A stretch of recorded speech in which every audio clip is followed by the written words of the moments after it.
galerinha, estou aqui mais uma vez para mais uma Historiando em 5 minutos, sejam muito bem-vindos. E hoje eu vou tratar de um tema que tem tudo a ver com essa luz que está na minha cara aqui. Pois é, hoje eu vou falar de iluminismo. Em 5 minutos eu vou tentar, né? Porque tem muita coisa sobre esse movimento que foi muito importante no processo de transição da Idade Moderna para a Idade Contemporânea, tá? Então, quando a gente fala de iluminismo, a gente está falando de um movimento que deu também origem a vários outros movimentos no mundo inteiro. Ele inspirou vários movimentos no mundo todo. Bem, o iluminismo, como eu já falei, foi um movimento que teve início na Europa, se espalhou pelo resto do mundo, né, claro, mas ele começou no século XVII e teve seu auge no século XVIII, tá, na França. Mais especificamente foi um movimento europeu que inspirou vários outros tantos movimentos, como os movimentos de independências nas Américas, né? Independência dos Estados Unidos, independência das colônias espanholas, até mesmo aqui no Brasil, a Inconfidência Mineira foi influenciada pelo Iluminismo. Né? Então, foi um movimento que deu origem a várias revoluções, Revolução Francesa, Revolução Inglesa, enfim. Pois bem, quando a gente fala de iluminismo, então, é considerado um movimento literário e filosófico. Por quê? É um movimento que ele aconteceu no campo das ideias e no campo das ações. Então, vários foram os pensadores e os filósofos do iluminismo. Esses caras, eles eram de uma classe social chamada burguesia, tá? Na Europa, nessa época, a questão da divisão social era mais ou menos a seguinte: clero, que era a igreja; nobreza, que era o rei e os seus parceiros do rei, né? Então, todos que tinham título de nobreza ficavam no segundo estado. Nessa época, as classes sociais eram divididas em estamentos, ou em estados, ou ordens, né? E aí a primeira ordem, o clero; a segunda ordem, a nobreza; e a terceira ordem seria o povão. Burguesia, camponeses, trabalhadores urbanos faziam parte dessa que era a base dessa pirâmide social, essa pirâmide estamental, né, da Europa. O que acontece?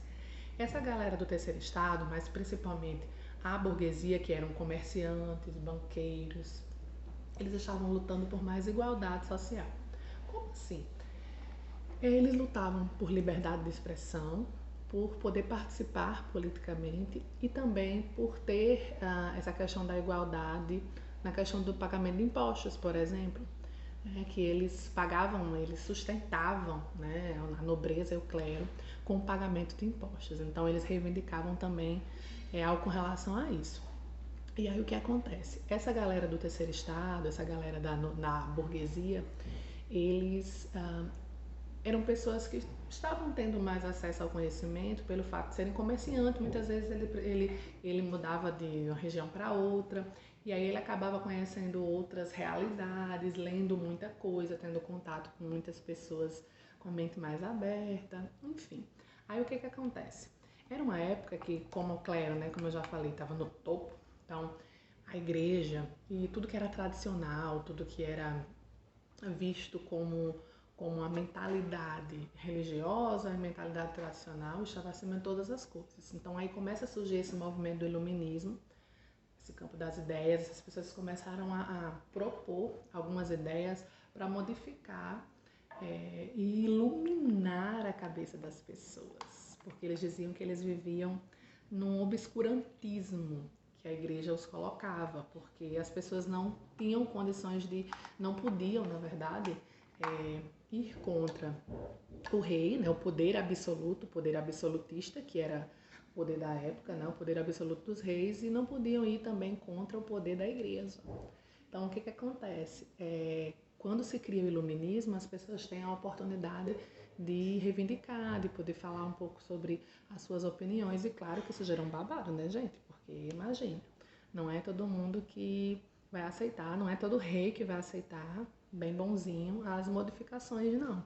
Uma delas foi de um filósofo chamado Montesquieu, um pensador chamado Montesquieu, que foi a divisão, a tripartição de poderes, que é dividir o poder executivo, legislativo e judiciário, que é o que existe hoje aqui no Brasil, por exemplo, e em muitos países do mundo. Foi criado nessa época. Então, tiveram vários pensadores importantes, como Voltaire, Rousseau, né, o próprio Montesquieu, John Locke, né, que criaram várias ideias interessantes que surgem até hoje. Uma delas é a questão da democracia moderna, né? Que o governo ele tem que nos prover educação, saúde, lazer, moradia, enfim, né? Educação. É claro que é uma luta ainda muito atual, né? Mas que lá atrás, no século XVII, principalmente no século XVIII, que foi o auge, o século das luzes. Ai, minha luz agora pifou. Meu Deus, as luzes da razão acenderam novamente. O que seriam essas luzes da razão? Só para a gente terminar. O racionalismo seria a busca pela verdade, mostrar o que é correto, o que é verdadeiro, que muitas vezes a igreja e o rei não deixava que não deixava que as verdades fossem questionadas. Então o iluminismo ele também serve como um momento de questionamento, tá bom? Então é isso. Hoje falamos sobre iluminismo e até a próxima. Valeu, tchau, tchau.